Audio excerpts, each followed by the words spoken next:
మాట చెప్పున, ఎవరి మాట చెప్పున? సృష్టికర్త అయిన దేవుని మాట చెప్పున వల వేస్తానని ఆయన వలను వేయడానికి సిద్ధపడ్డాడు. తన ప్రయాసాన్ని, తన కష్టం రాత్రంతది కూడా మర్చిపోయాడు.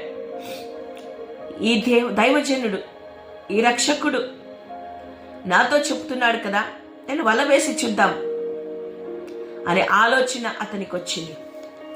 మనము కూడా అంతే, ఎంతో ప్రయాసపడ్డాం, ఎంతో కష్టపడ్డాం, ఎంతో దుఃఖం అనుభవించాం, ఎన్నో రకాలుగా పనులు చేయడానికి పరిగెత్తాం, ఎక్కడెక్కడో ఏదేదో చేసాం, ప్రయాసపడుతున్నాం, ప్రయోజనం లేదు.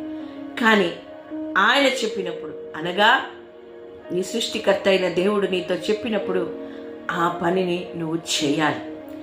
పేతురు వలె నిరుత్సాహ స్థితిలో ఉంటున్న మనమందరము కూడా పాతవన్నిటినీ, గతించినవన్నిటినీ, జరిగినవన్నిటిని మరచి ప్రయాసపడి ఈసారి వేద్దాం,